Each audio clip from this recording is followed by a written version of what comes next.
अस्सलामुअलैकुम। मेरा नाम सैयद वकार हुसैन शाह है और मैं आपको अपने यूट्यूब चैनल वकार वेल विशर में खुशामदीद कहता हूँ। और अपनी क्लास का आगाज़ हदीस करीम से करते हैं। तर्जुमा। रसूलुल्लाह सल्लल्लाहु अलैहि वसल्लम ने इरशाद फरमाया, अपने करीबुल मर्ग लोगों को ला इलाहा इल्लल्लाह कहने की तलकीन किया करो।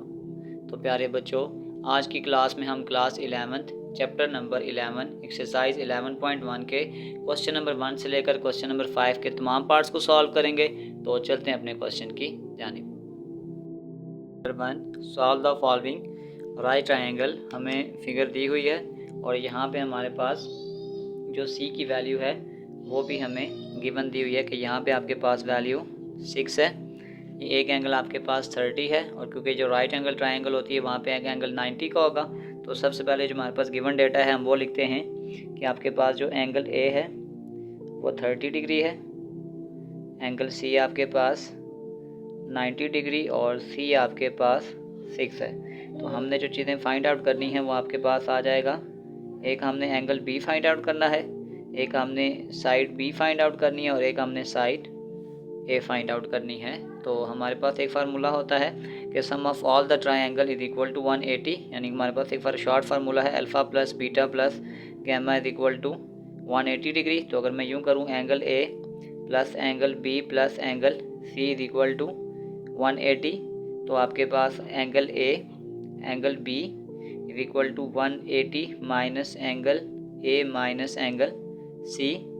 वैल्यू पुट करते हैं 180 माइनस ए आपके पास 30 है और सी आपके पास 90 है। तो 90 और 30 120 और 180 निकालेंगे तो ये आपके पास आ जाएगा जो एंगल बी है वो आपके पास आ गया है 60। तो हमने एक एंगल बी फाइंड आउट करना था।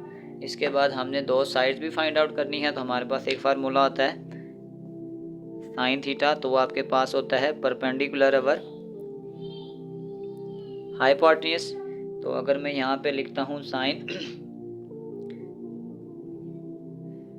ए सम पीपल परपेंडिकुलर आपके पास ए है, तो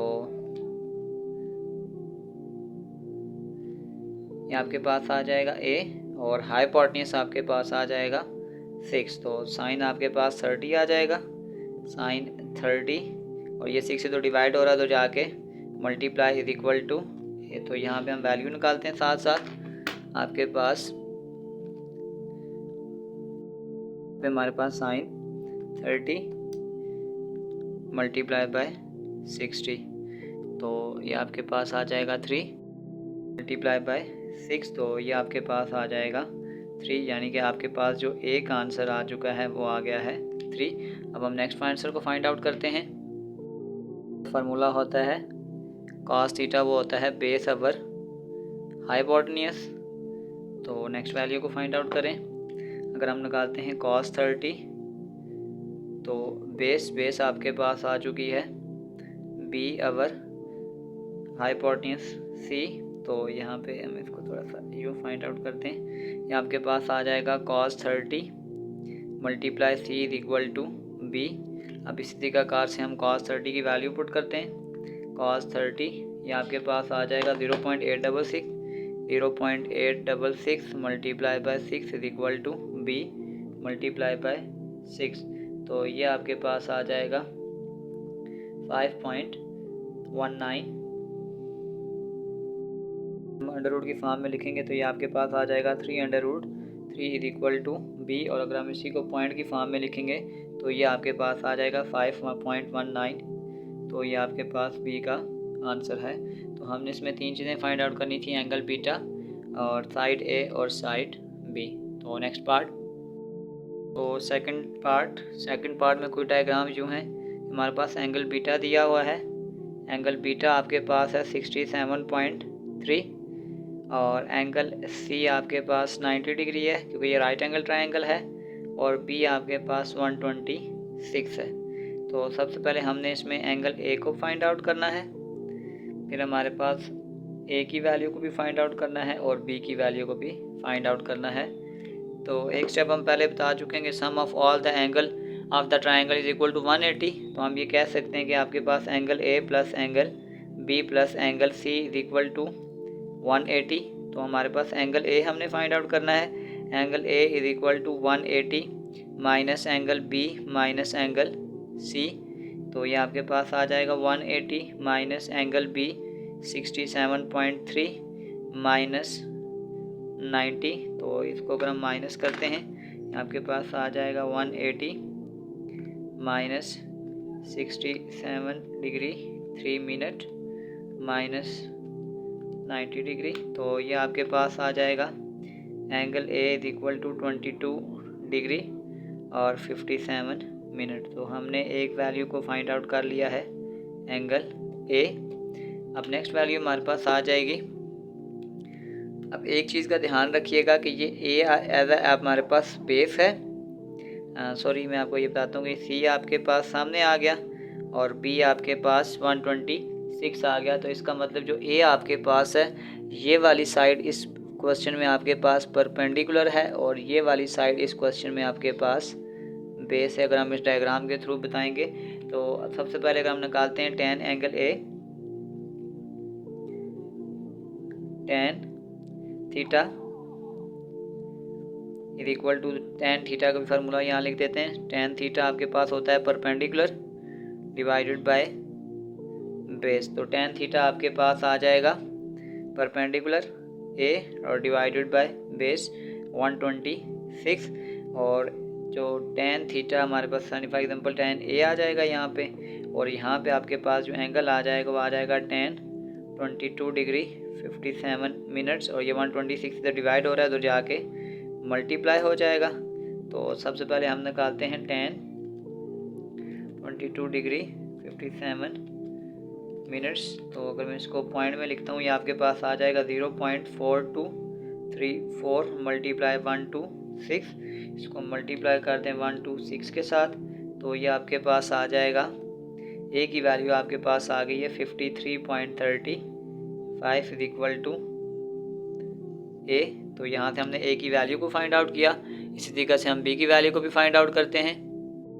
आपके पास आ जाएगा cos ए यानी कि cos थीटा, वो आपके पास फार्मूला होता है करली बेस अवर हाइपोटेन्यूज। तो बेस आपके पास आ जाएगी 126 और हाइपोटेन्यूज आपके पास आ जाएगा सी। तो इस सी को यहाँ ले जाएं, C is equal to 126 our cause of a आपके पास आ जाएगा 22 डिग्री 57 मिनट्स। तो ये आपके पास आ जाएगा 126 डिवाइडेड बाय, तो ये आपके पास आ जाएगा cos 22 डिग्री 57 मिनट्स। तो ये आपके पास अगर हम पॉइंट में लिखेंगे ये आपके पास आ जाएगा 0.9208 इसको 126 से डिवाइड करते हैं।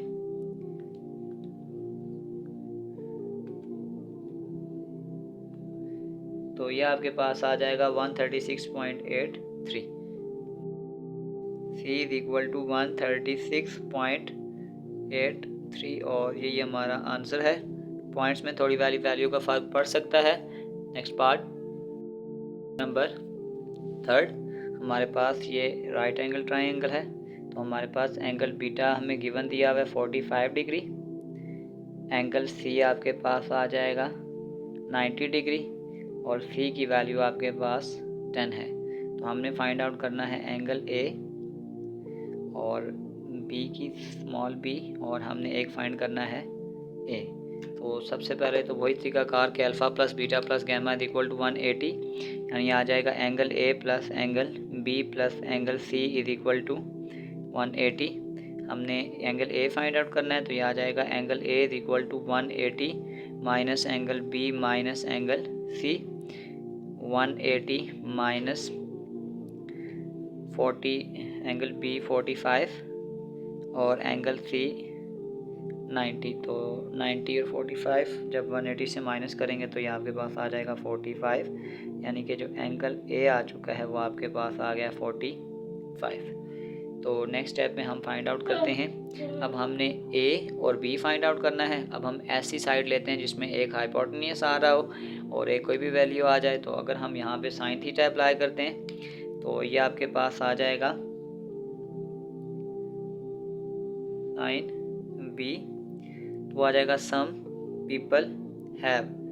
तो P फॉर परपेंडिकुलर, परपेंडिकुलर आपके पास आ जाएगा B, ये आपके पास आ जाएगा B अवर C। तो साइन 45, B की वैल्यू, बीटा आपके पास 45 है, तो स्मॉल b की वैल्यू हमने फाइंड आउट करनी है और c की वैल्यू 10 है। तो अगर हम साइन 45 निकालते हैं वो आपके पास आ जाएगा 0.707 multiply by 10 is equal to b। तो इसको मल्टीप्लाई बाय 10 कर दें, ये आपके पास आ जाएगा 5/√2 इज इक्वल टू बीटा। और अगर हम इसको पॉइंट में लिखना चाहें तो ये आपके पास आ जाएगा 7.07 इज इक्वल टू बीटा। तो हमने b की वैल्यू को फाइंड आउट कर लिया है। प्रकार से हम नेक्स्ट साइड निकालेंगे तो आपके पास आ जाएगा cos beta is equal to, अब cos थीटा से तो cos आपके पास आ जाएगा बेस, और बेस आपके पास आ गया a, और हाइपोटेन्यूज आपके पास आ जाएगा c यानी कि 10।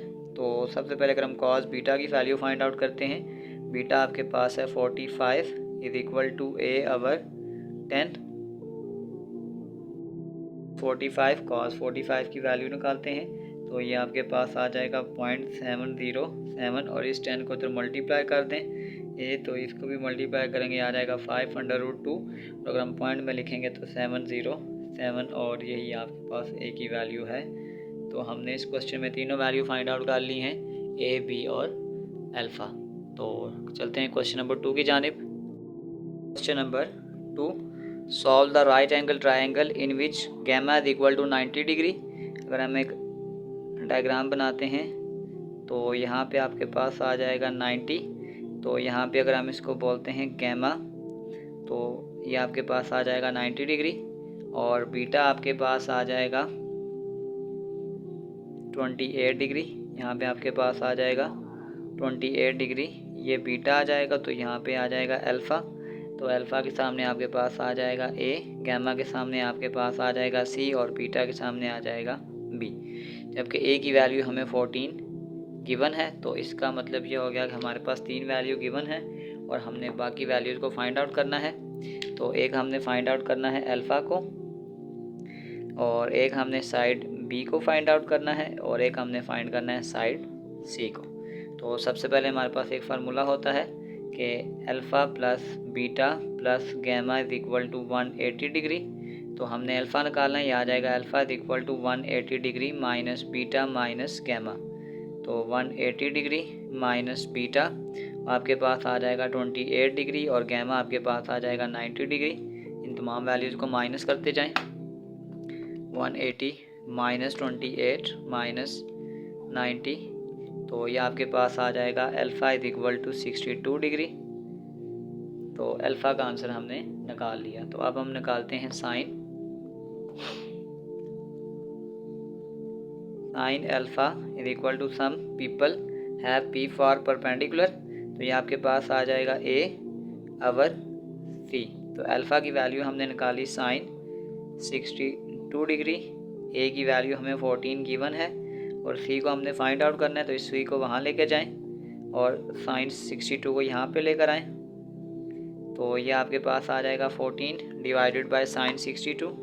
तो ये आपके पास आ गया साइन 62, ये आपके पास आ जाएगा 0.8829। इसको 14 से अगर आप डिवाइड करेंगे तो आपके पास आ जाएगा c इज इक्वल टू 15.85।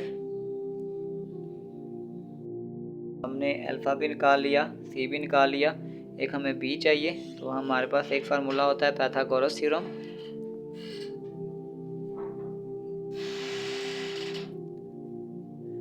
वो आपके पास यूँ होता है हाइपोटेन्यूज का square is equal to base का स्क्वायर प्लस परपेंडिकुलर का स्क्वायर। तो हाइपोटेन्यूज आपके पास यहाँ पे c है, तो c का स्क्वायर, बेस आपके पास b का स्क्वायर प्लस a का स्क्वायर। c की वैल्यू हमने निकाली है 15.85 का स्क्वायर, b की वैल्यू हमने फाइंड आउट करनी है, और a आपके पास आ जाएगा 14 का स्क्वायर। तो ये आ जाएगा 15.85 का स्क्वायर माइनस 14 का square is equal to b का स्क्वायर। पहले हम इसको कैलकुलेटर पे सॉल्व करते हैं, तो ये आपके पास आ जाएगा 15.85 का स्क्वायर -14 का स्क्वायर, तो ये आपके पास आ जाएगा 55.2225, और इस पर अगर आप अंडर रूट डाल देंगे तो ये आपके पास आ जाएगा, b की वैल्यू आपके पास आ गई है 7.431 इज इक्वल टू बी। तो हमने यही 3 वैल्यू फाइंड करनी थी, अल्फ़ा, सी और बी। तो क्वेश्चन नंबर 3, पार्ट नंबर 2। तो यहाँ ये चेंजिंग आ गई है कि b की वैल्यू हमें आपके पास यहाँ पे आ जाएगा 8.9, यानी 8.9, बीटा की वैल्यू 21.5 है। तो सबसे पहले हमें अल्फ़ा फाइंड आउट करना है। तो हमारे पास फार्मूला होता है alpha plus beta plus gamma is equal to 180। तो आपके पास आ जाएगा alpha is equal to 180 minus beta minus gamma, 180 minus beta, beta की वैल्यू आपके पास है 21.5 डिग्री, माइनस गैमा आपके पास आ जाएगा 90 डिग्री। तो यहाँ से इसको आप फाइंड आउट करें, तो आ जाएगा 180 माइनस 21.5 माइनस 90, तो ये आपके पास आ जाएगा 68.5। तो ये हमने निकाल लिया अल्फ़ा। तो इसी तरीक़ाकार से हम बाकी वैल्यूज़ को फाइंड आउट करते हैं। अब हम निकालते हैं कॉज ऑफ अल्फ़ा। तो आपके पास कॉज का फार्मूला होता है करली बेस ओवर हाइपोटेन्यूस, बेस आपके पास b है, तो हाइपोटेन्यूस आपके पास आ जाएगी c। इस c को उधर लेके जाएं तो ये आ जाएगा c is equal to b over cos of alpha. b की वैल्यू आपके पास है 8.9 डिवाइडेड बाय कॉज, और अल्फ़ा की वैल्यू आपके पास आ रही है 68.5 डिग्री। तो ये आ जाएगा c is equal to 8.9 divided by, ये आपके पास आ जाएगा कॉज 68.5, ये आ जाएगा 0.3665, 8.9 डिवाइडेड बाय आंसर। तो ये आपके पास आ जाएगा c इज इक्वल टू 24.28। ये c की वैल्यू आपके पास आ गई 24.28, और नेक्स्ट वैल्यू हमें चाहिए a की। तो वही पाइथागोरस थ्योरम से फाइंड आउट करते हैं, वो थोड़ा इजी है।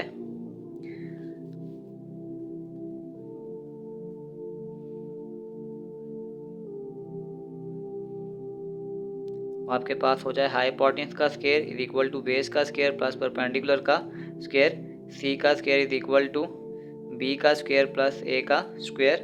तो c की वैल्यू हमने फाइंड आउट कर ली है 24.28 का स्क्वायर, b आपके पास आ जाएगा 8.9 का स्क्वायर प्लस a का स्क्वायर, ये आ जाएगा 24.28 का स्क्वायर माइनस 8.9 का square is equal to a का स्क्वायर। तो पहले हम कैलकुलेटर से इसको सॉल्व कर लेते हैं डायरेक्टली। ये आपके पास आ जाएगा 24.28 का स्क्वायर माइनस 8.9 का स्क्वायर, तो ये आपके पास आ जाएगा 510.3084। दोनों तरफ अंडर रूट डाल दें, ये इसके साथ कैंसिल, अंडर रूट ले लें इसका भी। तो यह आपके पास आ जाएगा 22.59। तो यह आ जाएगा 22.59 इज इक्वल टू ए। तो ये तीनों वैल्यू हमने फाइंड आउट कर ली हैं। तो इसी का थर्ड पार्ट, पार्ट नंबर 3, हमने यहाँ पे ए की वैल्यू को फाइंड आउट करना है, बी की वैल्यू 14 है, और सी की वैल्यू आपके पास 450 है, और साथ हमने बीटा को भी फाइंड आउट करना है, अल्फ़ा को भी फाइंड आउट करना है, और जो आपके पास गैमा है वो हमें पहले ही गिवन है कि गैमा आपके पास 90 डिग्री है। तो सबसे पहले हमारे पास अगर दो साइडें हैं तो हम पहले तीसरी साइड को फाइंड आउट करते हैं, पाइथागोरस थ्योरम।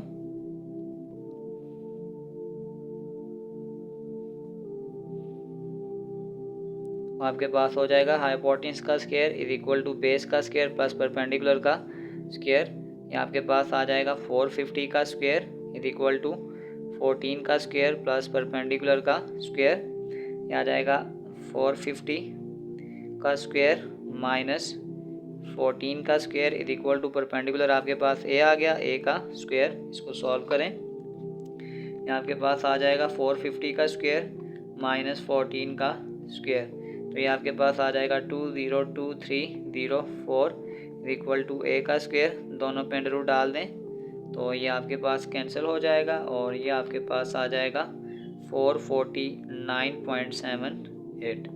तो जो ए की वैल्यू हमने निकाली है वो आ गया 449.78। हमने कोई एंगल फाइंड आउट करना है, तो अगर हम एक एंगल फाइंड आउट करते हैं, फॉर एग्जांपल हमारे पास आता है cos alpha is equal to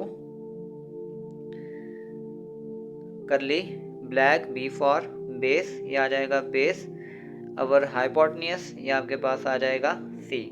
तो cos अल्फ़ा बी की वैल्यू आपके पास है 14 और सी की वैल्यू आपके पास है 450। ये आपके पास आ जाएगा cos alpha is equal to, ये आपके पास आ जाएगा 14 डिवाइडेड बाय 450। ये आपके पास आ जाएगा 0.0311। ये आ जाएगा alpha is equal to cos inverse 0.0311।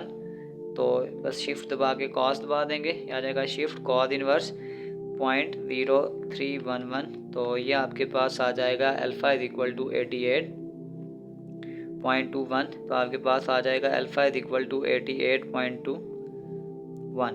ये आपके पास अल्फ़ा की वैल्यू निकल आई। और थर्ड एंगल है, जैसे कि हमें पहले से ही पता है कि हमारे पास alpha plus beta plus gamma आपके पास होता है 180 डिग्री। अल्फ़ा भी हमने निकाल लिया है, अब बीटा रह गया है, तो ये आ जाएगा beta is equal to 180 minus alpha minus gamma, 180 minus alpha, ये आ जाएगा 88.21 माइनस गैमा, ये आपके पास आ जाएगा 90। तो बस इसको माइनस कर लें, ये आपके पास आ जाएगा 180 माइनस 88.21 माइनस 90। तो ये आपके पास आ जाएगा 1.79। तो बीटा आपके पास आ चुका है 1.79। हमने इसमें ए की वैल्यू साथ अल्फ़ा और बीटा ही फाइंड आउट करना था। तो चलते हैं क्वेश्चन 3 की जानिब। Question number 3, the angle of elevation.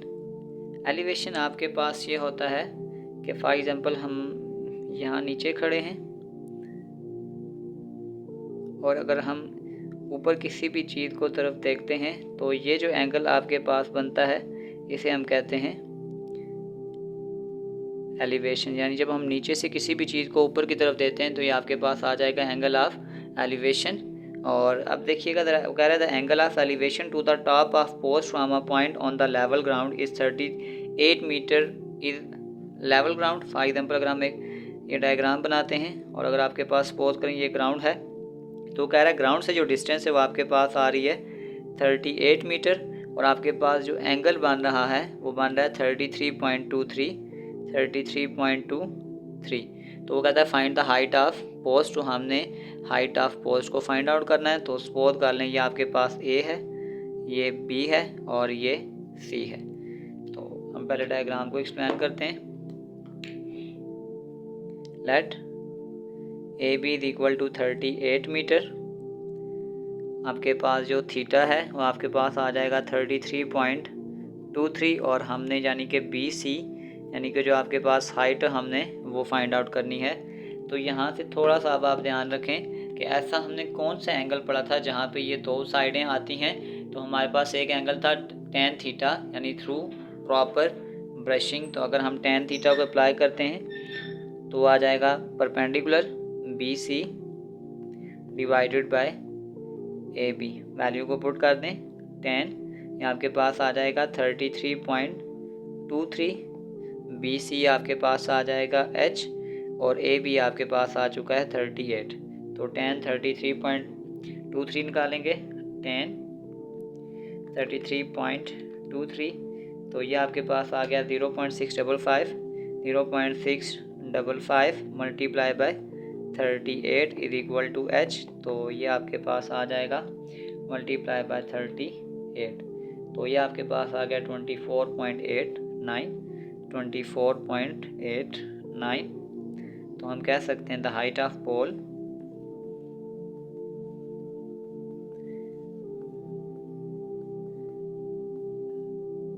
.89 और ये आपका आंसर है। क्वेश्चन नंबर 4, अ मस्जिद मीनार इज़ 82 मीटर हाइट इसकी जो आपके पास हाइट है वो आपके पास 82 मीटर है। And cast a shadow of 62 metre, हमेशा आपके पास जो शेडो होता है वो ज़मीन की तरफ होगा, तो आपके पास जो शेडो की लेंथ है वो आपके पास 62 मीटर है। Find the angle of elevation on the sun at that moment. Suppose करें यहाँ पे सन आपके पास कोई एंगल ऑफ एलिवेशन है, तो बेसिकली हमने ये चीज़ फाइंड आउट करनी है कि यहाँ पे कितने का एंगल बन रहा है। तो इसको लेबलिंग कर लें A, B और C। तो इसको स्टार्ट करते हैं। Let A B is equal to 62 metre और B C is equal to 82 metre, और यहाँ पे हमने सपोज करेंगे जो थीटा है हमने वो फाइंड आउट करना है। तो अगर हम यहाँ पे फिर देखें तो यहाँ पे आपके पास वही tan थीटा लगेगा, क्योंकि आपके पास परपेंडिकुलर है और बेस है। तो अगर हम लगाते हैं tan theta is equal to perpendicular, तो ये आपके पास आ जाएगा B C our A B. तो अगर हम इस पे tan थीटा बी सी आपके पास है 82 और ए बी आपके पास 62 है, तो ये आ जाएगा theta is equal to tan inverse 82 over 62। तो यहाँ पे इसको अप्लाई करते हैं 82 डिवाइडेड बाय 62, तो ये आपके पास आ जाएगा tan इनवर्स 1.3225, इसका tan इनवर्स लेते हैं तो ये आपके पास आ जाएगा 52.90। तो आपके पास जो थीटा है वो आ जाएगा 52.90, यानी कि जो एंगल ऑफ एलिवेशन था।